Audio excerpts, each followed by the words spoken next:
Imagine a sunny morning, perfect for a school play. Little Mateo, with his bright eyes and a gap-toothed grin, was so excited. Today was the day he'd be a brave knight on stage.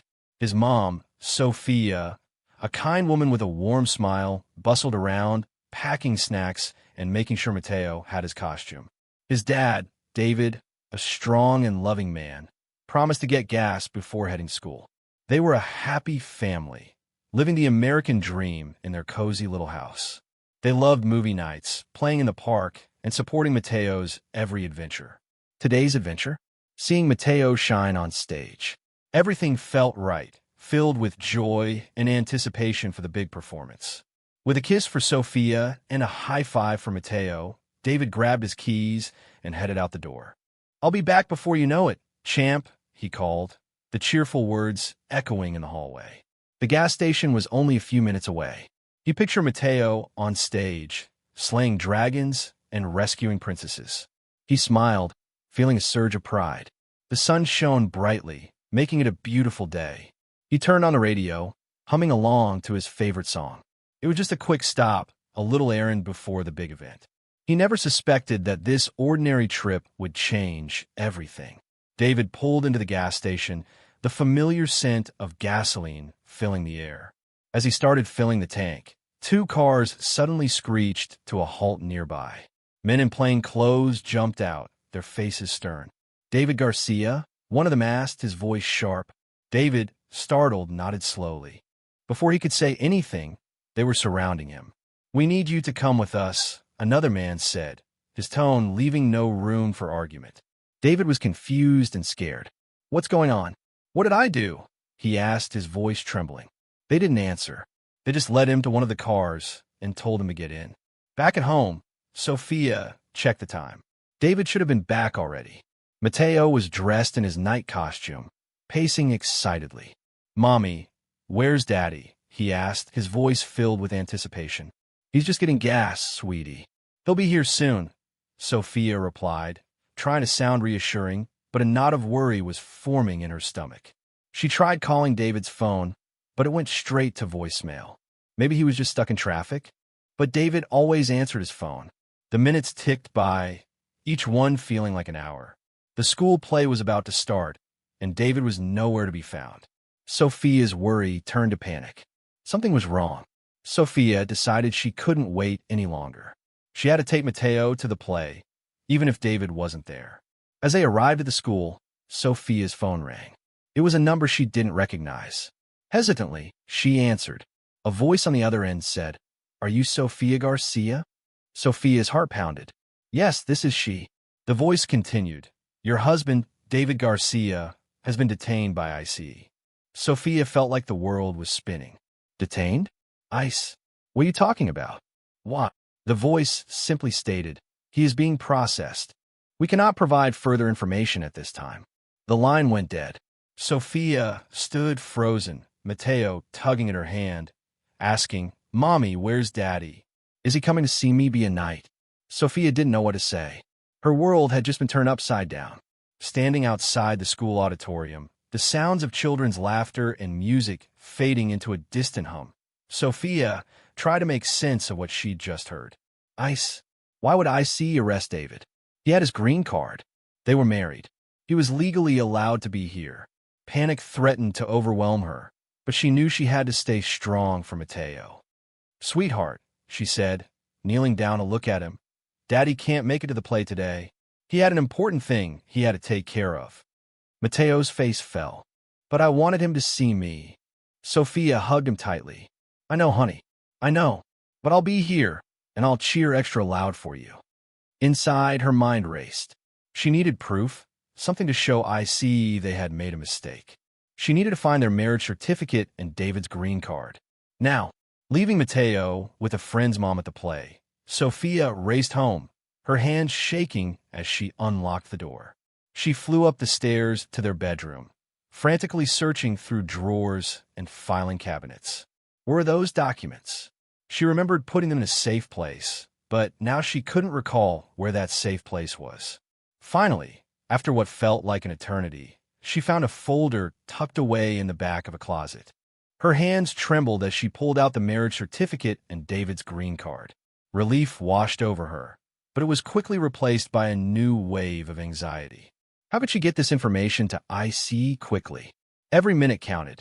Desperate and not knowing where else to turn, Sophia scanned the documents and uploaded them to social media. She wrote a heartfelt post explaining what had happened, her voice trembling as she recorded a short video. "My husband is a good man. He's a loving father. He has a right to be here," she pleaded, her eyes filled with tears. She tagged news outlets and immigration advocates, hoping someone would see it and help. It felt like a huge risk, putting their personal information online, but she was out of options. She prayed that someone, somewhere, would hear her cry for help and right this terrible wrong. She hoped she was doing the right thing for David and for Mateo. Almost immediately, Sophia's post went viral. People from all over were sharing her story, expressing their outrage and offering words of support.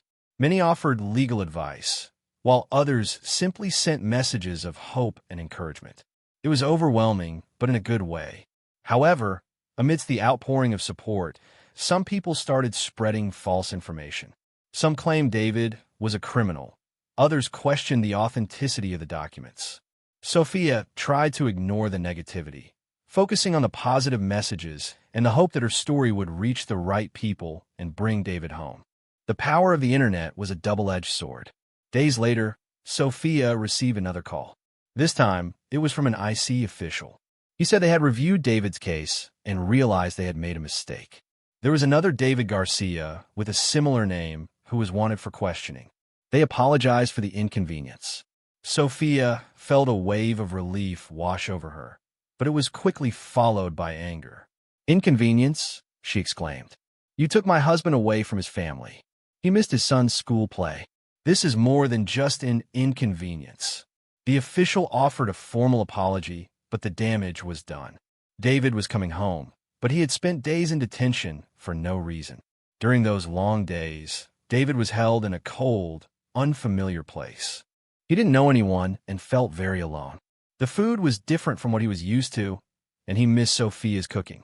He worried constantly about Mateo and Sophia, wondering if they were okay.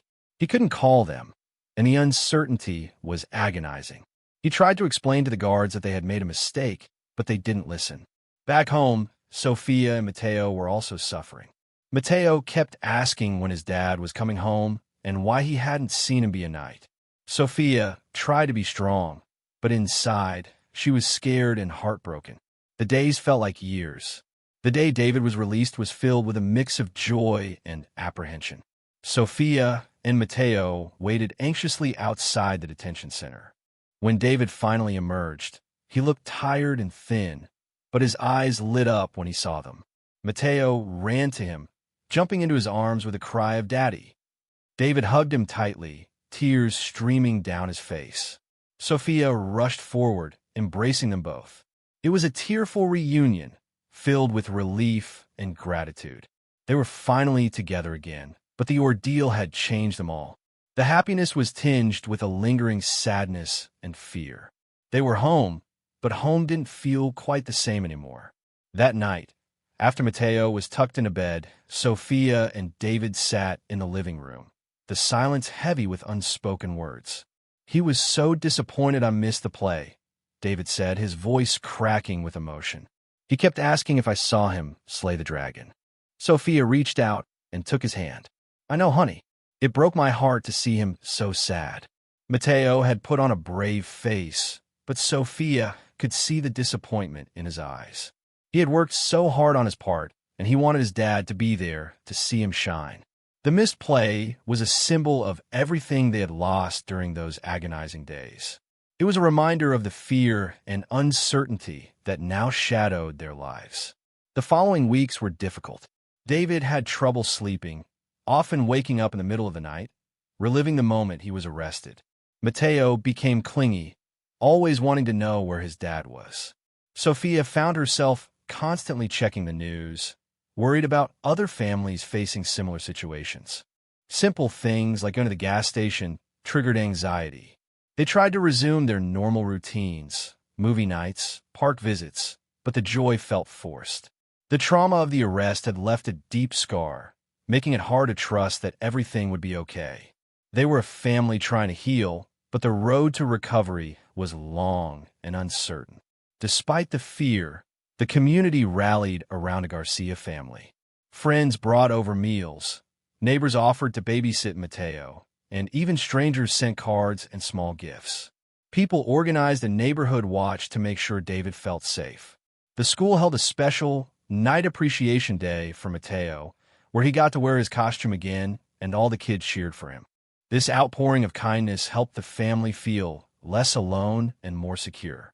It reminded them that even in the face of adversity, there were still good people who cared. It was a slow process, but with the support of their community, the Garcias began to heal. David's case sparked a national conversation about ICE procedures. Many people questioned how such a mistake could happen and demanded reforms to prevent similar incidents in the future. News stories highlighted the importance of accuracy and accountability in immigration enforcement. Some lawmakers called for stricter oversight of ICE operations, while others advocated for comprehensive immigration reform. The Garcia family's experience became a symbol of the human cost of these mistakes, reminding everyone that behind every statistic, there are real people with families and dreams. The incident served as a wake-up call, highlighting the need for fairness and justice in the immigration system. David struggled with a deep sense of injustice. He had done nothing wrong, yet he was treated like a criminal. The feeling of helplessness during his detention haunted him. He felt like he had failed his family, especially Mateo. He started attending therapy to cope with the trauma. He found solace in talking to other immigrants who had similar experiences. He also channeled his anger and frustration into advocating for immigration reform, hoping to prevent others from suffering the same fate. He wanted to turn his negative experience into something positive to make sure that no other child had to see their father taken away for no reason. Sophia became fiercely protective of her family and determined to prevent what happened to David from happening to anyone else. She joined a local advocacy group, sharing their story at community meetings and rallies. She wrote letters to elected officials, demanding accountability and reform. She used her voice to speak out against injustice and to advocate for the rights of immigrants. She wanted to create a world where families like hers could live without fear, where everyone was treated with dignity and respect. Her love for David and Mateo fueled her passion and gave her the strength to fight for what she believed in. She became a beacon of hope for others in her community. Mateo, though young, sensed the fear and anxiety around him. He didn't fully understand what had happened, but he knew his dad was gone and his mom was worried. He started having nightmares about monsters taking his parents away. He needed constant reassurance that his parents were safe and that they would always come back home. Sophia and David made a conscious effort to spend more quality time with him, reading him extra bedtime stories and showering him with love and affection. They wanted to create a safe and stable environment for him, a place where he could feel secure and loved, despite the trauma they had all experienced. They made sure he knew that even when bad things happened, their family would always be there for each other. After consulting with lawyers, Sophia and David considered taking legal action against ICE. They wanted to hold the agency accountable for their mistake and to seek compensation for the emotional distress and financial losses they had suffered. The decision was difficult. A lawsuit would mean reliving the trauma and facing public scrutiny, but it would also send a message that such mistakes are unacceptable. They hoped that legal action would force ICE to improve its procedures and prevent similar incidents from happening in the future. Ultimately, they decided that it was their responsibility to seek justice, not just for themselves, but for all families who could be affected by such errors. Even years after David's release, the fear lingered. Every time they saw a police car, they felt a jolt of anxiety. They worried about traveling, afraid of being stopped at the airport. The thought that something similar could happen again haunted them. They knew that no amount of reform could completely eliminate the risk, and that was a difficult reality to accept. They tried to focus on the present, on building happy memories and cherishing their time together. But the shadow of the past remained, a constant reminder of the vulnerability they felt as an immigrant family in America. They tried not to let fear control their lives, but it was always there, lurking in the background. David's story underscores the vital importance of accurate record-keeping and careful procedures within government agencies. A simple name mix-up had devastating consequences, highlighting the potential for error to inflict immense pain and suffering on innocent people. It serves as a stark reminder that even small mistakes can have a profound impact on individuals and families. It emphasizes the need for robust systems and safeguards to prevent future errors and ensure that government actions are based on accurate information and sound judgment. Accurate records are not just about efficiency. They're about protecting human rights and upholding justice. For David and Sophia, the American dream had always been about hard work, family, and opportunity. They believed that if they followed the rules and contributed to society, they would be safe and secure. But David's arrest shattered that illusion. It forced them to confront the reality that even with legal status, they were still vulnerable. It made them question what it truly meant to belong in America. Was it enough to have a green card or a marriage certificate? Or would they always be seen as outsiders, subject to the whims of the system? They realized that the American dream was not a guarantee, but something they had to constantly fight for, defend, and redefine. They still believed in the promise of America, but their eyes were now open to its flaws. David's experience had a ripple effect throughout the immigrant community. Many families, even those with legal status, lived in constant fear of being targeted. They avoided going to certain places or participating in community events, afraid of attracting unwanted attention. Children worried about their parents being deported, and parents struggled to reassure them. The incident created a climate of distrust and anxiety, making it harder for immigrant communities to thrive and integrate into American society. David's story became a cautionary tale, a reminder of the precariousness of their situation and the ever-present threat of separation. It highlighted the urgent need for policies that protect and support immigrant families, rather than instill fear and division. Despite the challenges, the Garcia family focused on healing. They continued to support each other through therapy and open communication. They made a conscious effort to create new positive memories, taking family vacations and celebrating milestones. They learned to lean on their community and to find strength in their shared experiences. They work hard to rebuild trust in the system, advocating for change and participating in civic life. They refused to let fear define them. Instead, they chose to focus on love, resilience, and the power of family to overcome adversity. They knew that the road ahead would not be easy, but they were determined to face it together, stronger and more united than ever before. The Garcia family's story is a testament to the power of hope, resilience, and the importance of standing up for what is right, even when it's difficult. It reminds us that mistakes can have devastating consequences, but that love, community, and determination can help us overcome even the most challenging obstacles. It underscores the need for a more just and compassionate immigration system, one that values human rights and protects families. And it serves as an inspiration to all those who believe in the promise of America, a promise of opportunity, equality, and belonging for all. Even when faced with fear and uncertainty, we must never give up on the fight for a better world, a world where everyone is treated with dignity and respect. We must stand up for what is right.